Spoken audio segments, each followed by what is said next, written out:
today, and welcome to another episode of the MLO Project, the best podcast you've ever listened to in your entire life. Whether you believe that or not, I just threw it out there in the universe. So that means and it's on the internet, so it has to be true, right? Like, it just has to be true. So I'm excited about today's episode. And before that, joining me as always is my fearless co-host, Michael, always late McAllister. Michael, what's up, buddy? What's up, man? We're speeding through the intros today, dude. Oh, we have to, right? Like, we have to, because like we've been waiting like 6 hours for your last upload to happen. So like, apparently he's only got DSL out there in Nampa, Idaho. Dial up. But we have it. We have actual internet out here in the East Coast where we're at, in between Tennessee and the great state of Georgia, where I happen to be.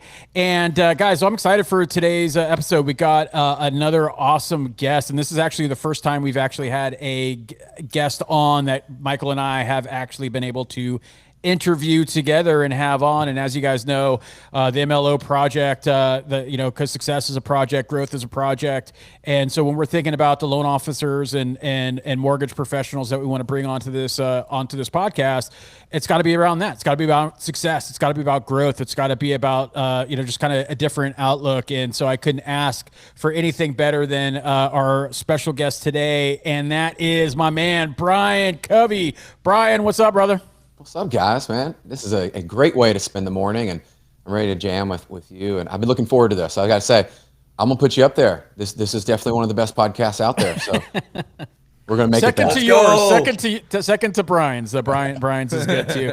I'm going to have him plug that a little bit, and we'll put the link to his to what he's got going on in the show notes as well. But look, guys, I told Brian ahead of time, like, look, we don't want to make this about like, back of the baseball card type of stuff and like, spend 5 minutes and the reason why, not that what Brian, his background and experience and expertise, which is vast and impressive in this industry. Not that it's not important, but what's more important is the value knowledge that Brian brings to the table. And if you guys don't know him, go check him out on LinkedIn. Again, we'll put the links to everything, to his website.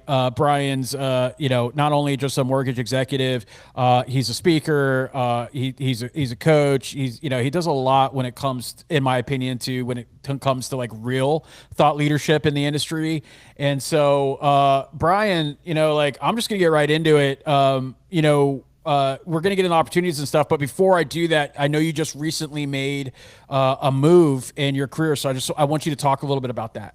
Yeah, dude. And thanks for having me on. These are always fun. I think we all get to share in this, and we have a lot of commonalities. And so my story is probably not different than many people. And I found myself recently, Jason's 23 years in the business. I started at Wells Fargo Financial, some of that. And I'll tell you, over the last couple of years, I got to work at a smaller company, which is the first time in my career to do that. And I was at a crossroads going smaller or doing my own thing. And I was blessed. I got to work in a smaller company, great people there at Rev. And I'll tell you, I've known Ron for years. I know a ton of my friends, man. Like when I go to events and I go hang out with people, when I'm collaborating, I started to find myself around all these cross-country people. And they're all just messing with me like, hey, man, when are you going to come over here? When are you going to do that? And I always say, like, you don't always get recruited. It was really more of like an invitation of like, I knew people, I was comfortable with what was there. The alignment for me is I've got a really big vision of building another $3 to $5 billion division. I think leaders, especially producing leaders right now, are underserved. They don't have anybody that's really taking care of them inside and outside the office. You have all this tech that's happening, but then you got to think about like where your brand is going and how you're going to position yourself. The game is going to look very different in the next refi rally. It looks very different today. And I just feel like my calling and the things that I've been studying and kind of equipped with great leaders and all, man, it just fit at cross country. Like they're number one. And I'm a competitor. I want to be number one. Yep. And I also think there's some people out there too that they're not unhappy. Jason, they're not dissatisfied with where they are, but they know they could do more. They're worried about all these promises. And in our world, we know this about the recruiting game as people overpromise. I made a post the other day about you got to have proof, man. You have to have receipts of what you've done. And so I want to bring that back to the industry. And this move, just a little over a month in, I will tell you, it's been anything but slow. It has just been like phone ringing, meeting with people, talking with people. And wherever that goes, I always say is, I'm going to lean in and do the best for everybody that's part of that. And even if they're not part of that, man, I'm still serving and coaching and doing that stuff and sharing. And this allows me, I think, to reach a broader audience. And that was really what I felt like I wanted to do. So I'm pumped, man. I can't wait to continue to give you the updates as we have successes and then we create successes in the industry, whether they join CCM or not. I just think we need some inspiration and something different in this industry to drive that forward. Yeah, and I love that. Like, just, hey guys, you guys heard it. Brian said it, man. Just like Coach Prime, he's bringing receipts, right? And in fact, I think we have the name of the episode just this early in, right? It just sometimes it just comes to me, right? Just a flash of greatness, and it's just how it works, man. It's just how it works. It's just like let's just have fun. But when you're one thing that you said, that kind of resonated with me. I mean, everything you said was great, but one thing I always like, there's something that just like, oh, that's awesome. And that's like leaders. I think you said like leaders building leaders. Right. And I think that's important because it's a different mindset when you're like, I'm building and you were at Lone Depot prior to your last stop, right? Is that correct? Yeah. We had the number one region, and man, we had some killers that, just put a little plug of like, leaders that had never really led other leaders. And that was the joy. That's where I found my passion, man, was like guys that had never opened other branches and like area manager type stuff. It was like, man, if I can unlock that for them, like we can do that for other people. So yeah, we were very fortunate to have a great squad there. Yeah. And so that's what I like is just the fact that you're like, hey, it's a different mindset because like, hey, can I hire or recruit originators? Cool. But can I build leaders? Because leaders are going to add to the overall growth of the company. I'd rather have loan officer leaders than just loan officers. And so I like that mindset shift that you mentioned there. What is execute like? I mean, I'm just enamored at like, talking to you as an individual and knowing that like there's this massive shift in your life, and therefore like by extension, it's going to end up being the mortgage industry. Like, what does that look like on a personal and professional level? Like, what is like, for those of us that have never executed at that level of like those big of goals, right? You're talking about building another, what'd you say, $3 to $5 billion like division region? Yeah. Like, what does it look like to create that game plan and then make the leap to another company to go execute that? Like from a practical standpoint, what does the day-to-day of your first month look like in trying to like lay the groundwork for this like huge goal of yours? Dude, great question. And I'll lean into it. Let me start with kind of the strategy and my mindset, 'cause I think that's where it starts for people. And then I'll get into some real specific tactics, and I'll give you literally my playbook every day. Is I think, again, 23 years in the business, and that doesn't qualify me, it doesn't disqualify me. But what I would tell you is, I look back and I was talking to Todd Duncan yesterday, right? And Todd was one of my first mentors in the business. When I got in the business 2001, I was at Wells Fargo Financial, then I moved to mortgage a year later. Todd would send out the DVDs, right? So you would get those every week and you're all pumped up about high trust sales and marketing. And I would learn, and then I would go teach.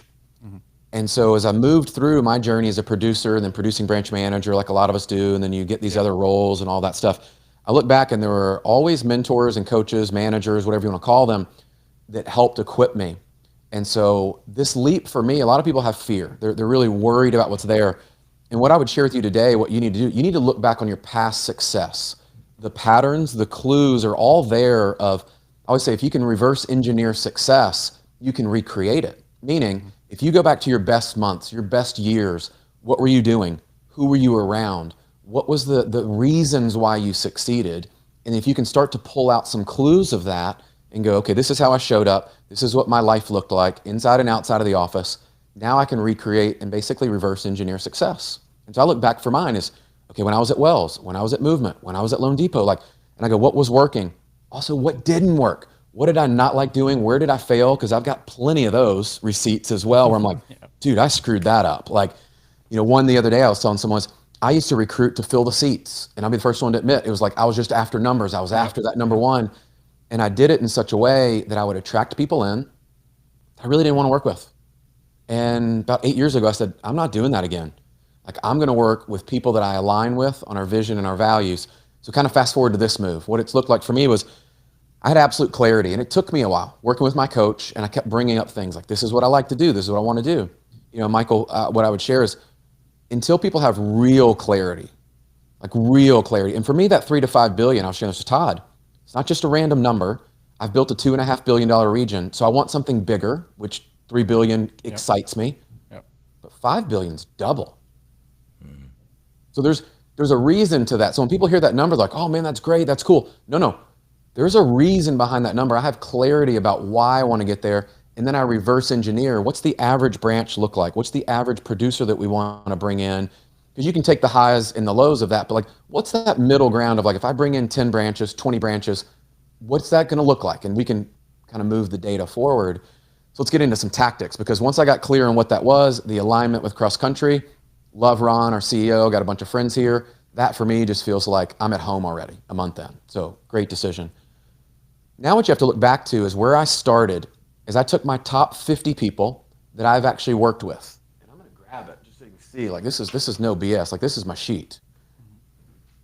I'm old school on this one, but I'm also new school. And I'll share with you, I wrote it down on a piece of paper, and I wrote down all the people I've worked with that I enjoyed working with. Who do I want to work with again? Who are people that maybe didn't fit the last company, or we just haven't had a chance to work together yet, but we meet at events and we just vibe. Like there's a good piece that's there.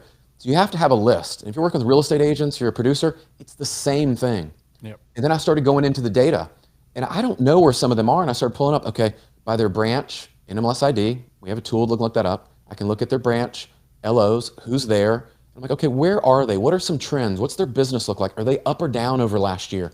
Like what's happening? I started just to kind of get ready for every call and every outreach. I didn't call to recruit them.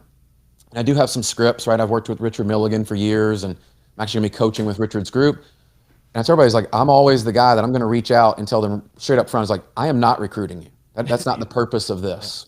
Because I just wanna get the guard down, but then you have to honor that. And so I tell you, the tactics are, you need to have a list, then you need to have a game plan. Mine was very simple. It was 5 people a day I wanted to have a conversation with.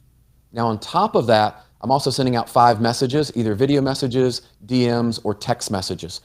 And again, I'm just pulling something there. Let's say Frazier puts out a great post. I'm like, hey, dude, I love that post today. This resonated with me. Thank you so much for sharing that. Might not go anywhere. Yep. But that's the tactics that we're going with right now. And then my strategy is very simple. I've got 3 funnels, and I'll share this with everybody. Give me my playbook. Go do it. This is gold. This is it's tactical for sure. Once you actually talk to someone, you need a next step. Yep. You need a next step. For some people, if they're a little bit colder and they're like, hey man, I am great where I'm at. Brian, I want to talk to you and all that stuff. I'm like, dude, that's cool. I'll send them either a newsletter or a podcast that I've done or someone else has done. I use a lot of Ed Milet stuff. I'm a huge fan. Yep. So a lot of people resonate. That's my vibe. That's where my values align up. And I'll send them and just say, hey, Jason, I was thinking about you. I listened to this podcast. And after our conversation, I think this is something that would really benefit you. Check it out. So I'm just dropping something of value. And again, could be my stuff. It could be someone else's. I don't mind. Like, I'm not afraid to plug somebody else and send it. Now, if they're a little bit warmer, we have a nurture campaign, and it's basically a drip email piece that goes out to them. I walk them through that. And I just want to get them engaged in the process. It allows them to go in, look at benefits, look at products. Like, they get it on their time. Yep. I don't have to go, hey, meet me at this time, do this. No, it's very much, I'm going to put you in this. And they're warm. Mm-hmm. They're not ready really to do anything. Yep. The next group is somebody that says, hey, Brian, I've worked with you before. I want to move forward. I'm doing demos with our team, marketing, tech, HR, product, and program, and I'm getting them into the field, right? Getting them logins for pricing. We're going through, We're doing a P&L. We're going through pro forma. Like, I'm moving them past some of that other stuff and going, let's go ahead and move into this. Let's get into the real conversation you want to know. Mm-hmm. Let's check out pricing. Let's look at product and make sure this is a fit. Hey, you want to do that in marketing? Dude, let's just even find out if we're even, and I always tell people, and this is a Phil Jones thing, is I don't know if this is for you or not, but we won't know until we check it out. Yep. Are you open to that? Most people are like, yeah, man, I'll look at it, and not everyone moves forward. Yep. Now, the last group I'll tell you is we've added this because Ron and then Glenn here, we have some ballers, right? If they're doing 75 million, 100 million a year, I might put that in there and say, you know what, I want you to have a conversation with our CEO or with Glenn, right? And like, let's let you learn a little bit more about who we are and what we do before we get into all this other pricing and product. Yeah. So I have a next step. And so if you don't have that where you can articulate it like I did, like it's just who you are and what you do, you don't have a process. And so you need a process to go through this. Now what's cool, guys, is I'm looking after 30 days of doing this, I'm seeing where the gaps are, I'm seeing where we can improve, and I'm seeing where our conversion is the highest, right? So we had 2 people fly out to corporate. Well, that's 100% right now. 2 out of 2 are coming on board. Yep. Not everyone gets that trip. Yep. So I share all that so you kind of know where I'm at, what I'm doing. you haven't noticed, you could probably go back and see my content has also shifted. And so that would be the last thing I'll just kind of tie a bow on this for everybody is my content has shifted because where I am, the vision of the company aligning with me and what I'm building. Yesterday's a great example.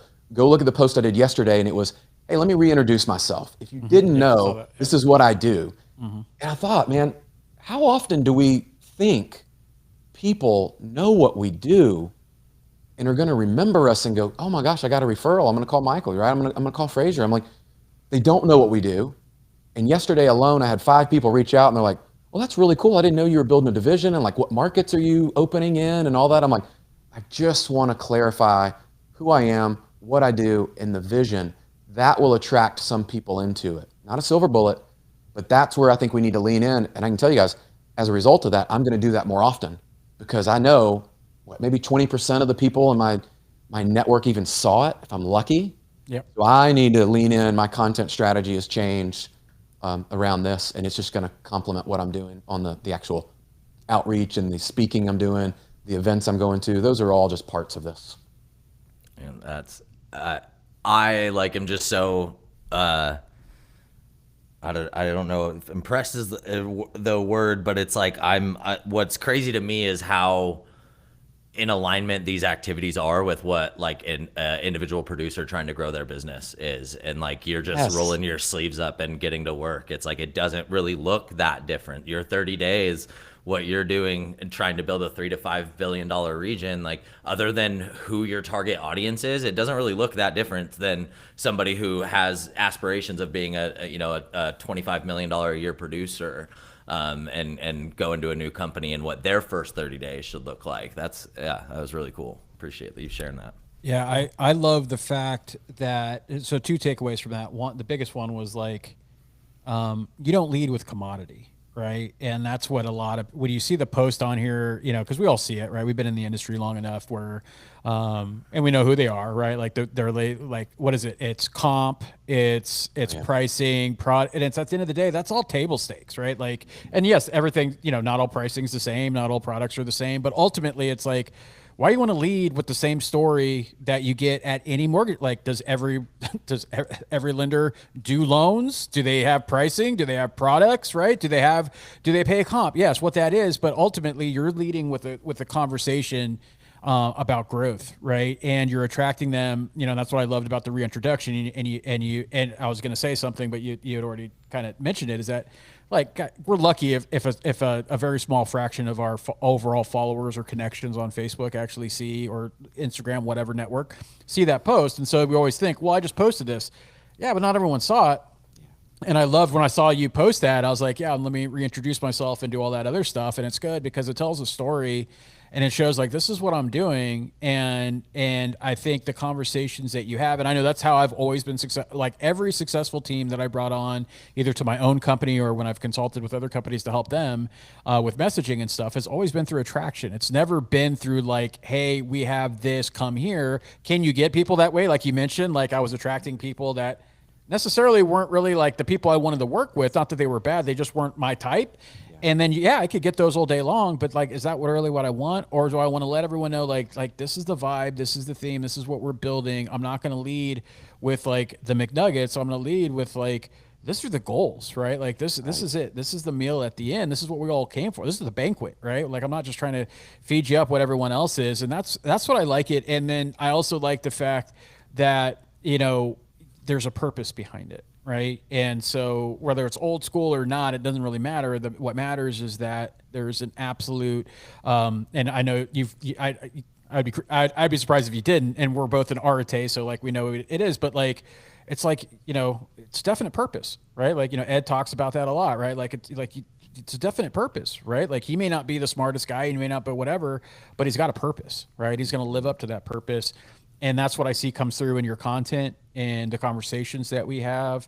And naturally that's going to attract. It's going to attract those other people that maybe don't have or haven't found that definite purpose. And I know if I'm lost and I don't really know, like, hey, I'm happy where I'm at. And we know this, like you've been around, like I'm happy, but like, am I living my purpose? Right. And then it's that one conversation or post that you see and it's like, maybe I'm not, and I don't really know how to, right? And then maybe it would be great to align myself with someone who has figured that out, and maybe they can help me figure it out too.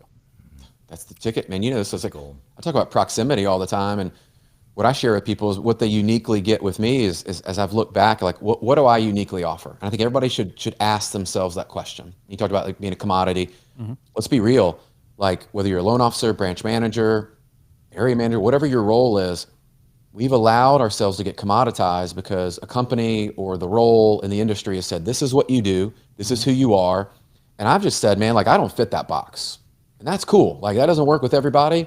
And it's why I knew when I came to like CCM, I'm like, hey, Ron, here's what I do. He's like, dude, I want you to do more of that. Go to the Housing Wire, keep sharing your stuff. Like your brand is your brand. I go, man, like Anthony got that at Loan Depot, right? He's like, you go be the brand. Not everyone gets that. And I share all that with everybody to say, you need to find out uniquely who you are and what you offer. And what I say to people when they join my team, like you get all of me. You want to improve your health, you want to improve your mindset, you want to improve your production, you want to improve your life.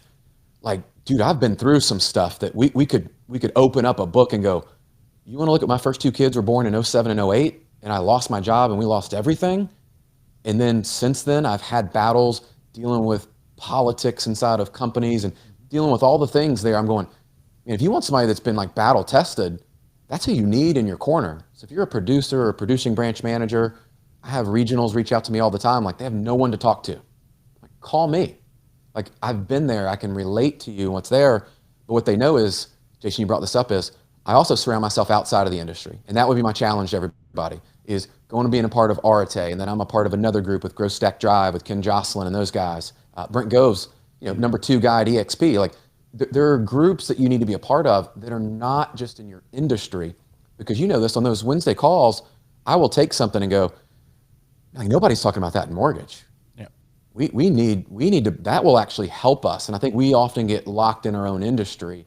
And so if that's you today and you need to point somewhere, obviously we love Arate. I've pointed a lot of people that direction.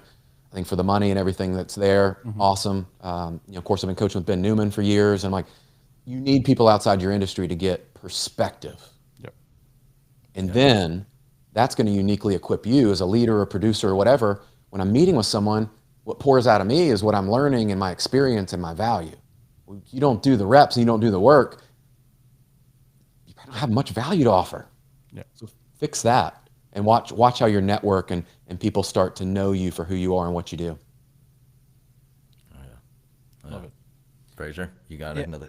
I didn't want to. I didn't want to jump in. I was like, I could ask questions all freaking day. I didn't want to like. No, and I know, and I want this, to. I definitely want to, be a good steward of your time, Brian. But one thing what I want, which I figured other loan officers want too, right, is that, because Brian does a lot of stuff in here, and we obviously, I think you guys have gotten a lot. The audience has gotten a lot of insight of how Brian thinks and how he approaches it.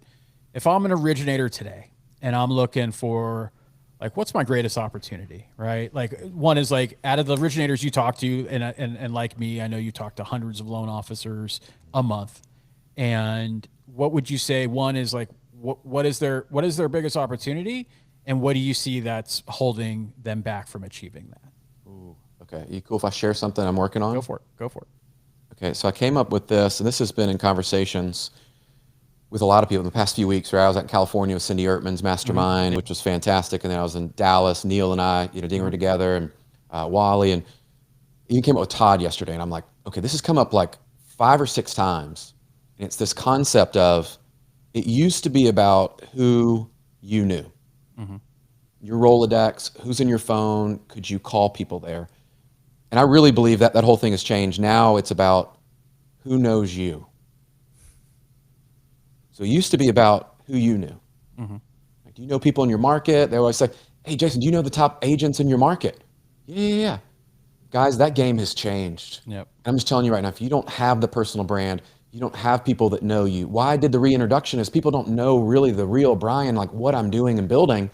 They might know me on a surface level, but they need to know you so deeply that if you weren't in the room, somebody brought up, hey, I've got a mortgage question, or I've got, I'm looking to buy this lake house or something that actually just came up this week with someone, would they refer and recommend you if you weren't in the room? That's if people really knew you. Yeah. And then the next level is, could they say, hey, you need to work with Fraser because he's so great at communication and how he gets things done. You're just going to love the process. He makes it easy.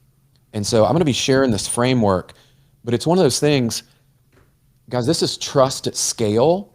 And I think where most loan officers, what I have found, the conversations are they're playing small. They're still going after that one real estate agent. They're calling on that one office that's there. You know, what if you actually thought about it this way? You got so well known in your community and also on social, the proof over promise piece, and you shared the things that you had done. And I hear this, but I don't see it in the market.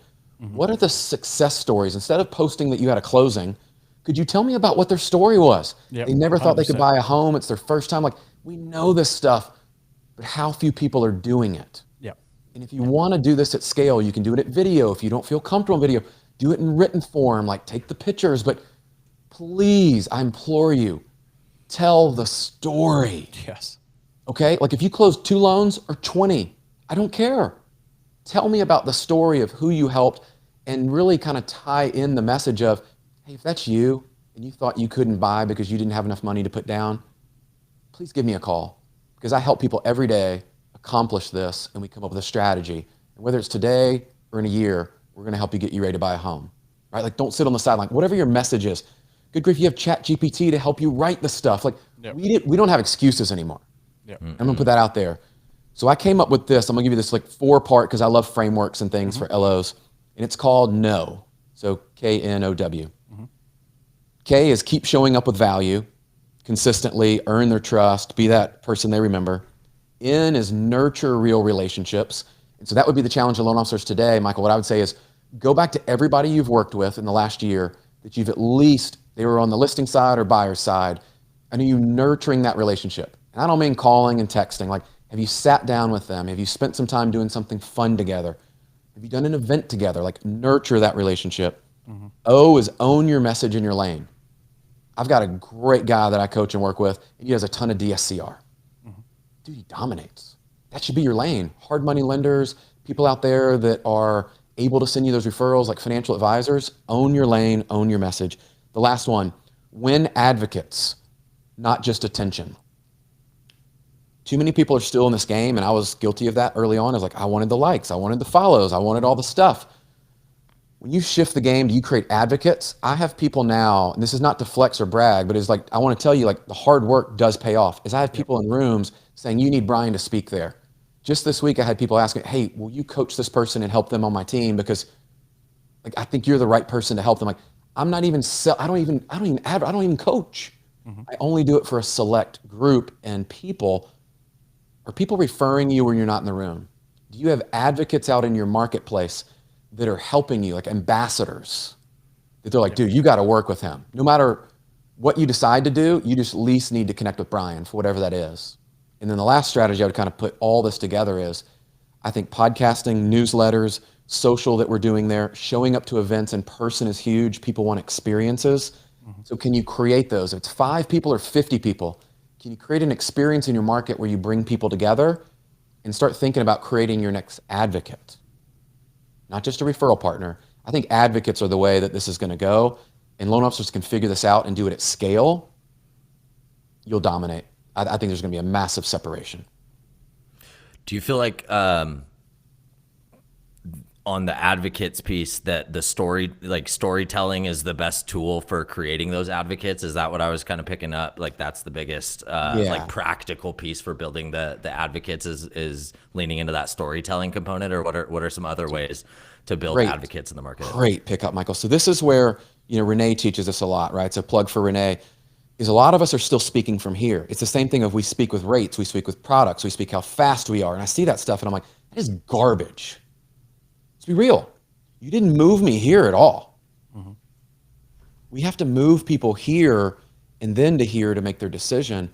And the story connects you, right? Like, tell me the last time you remembered someone that just spit out a lot of facts to you and you're like, dude, I feel so connected to them. It's awesome. we don't work that way. We're human beings, right? And so your story, and it's why, Renee, myself, others go, tell your story. Who are you?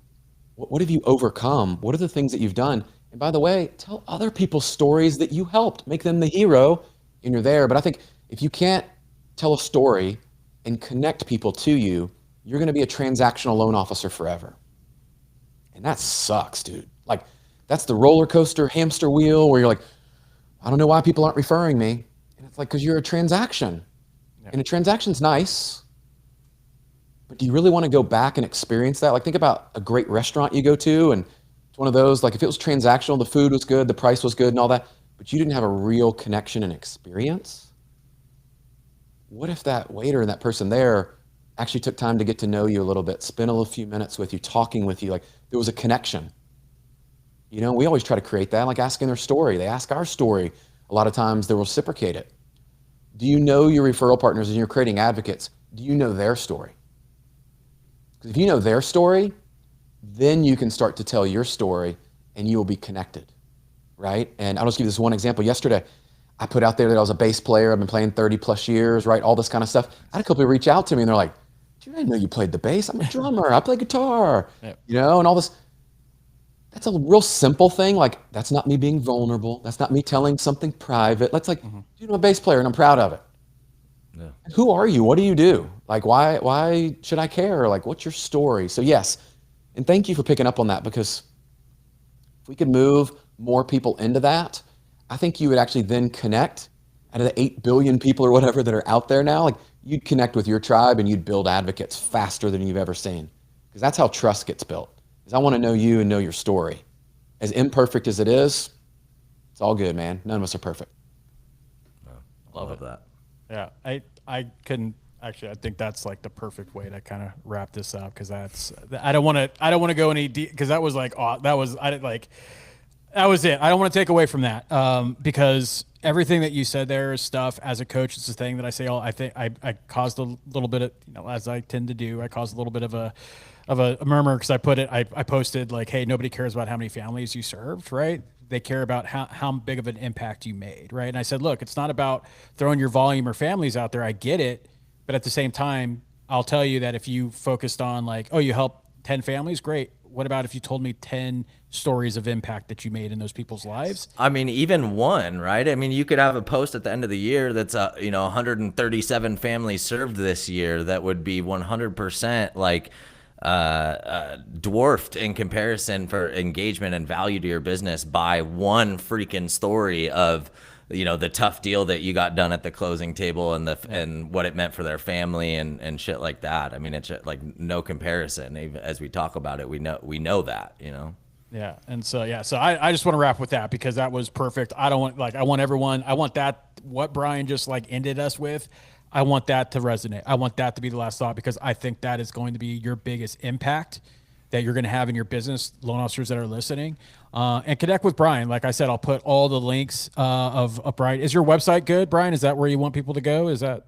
It's good, man. You can go there. Instagram, I hang out a lot on LinkedIn. So either one of those, message me. And of course, the podcast is out there. The newsletter, I will put a little promo. Man, that thing has taken off like wildfire. I didn't expect it to. Nice. Holy cow, on LinkedIn. So check it out. We've actually added a second one because people wanted more, and they're less than 3-minute reads. These are not complex. It is like, let me give you one thing you can immediately go implement. That's the goal of it. 100%. Guys, look, go check out Brian, connect, get his newsletter. I learned from him. I know others do as well. You got nothing to lose, everything to gain. Brian, brother, thank you so much for taking time out of your day to join us and be on the MLO project.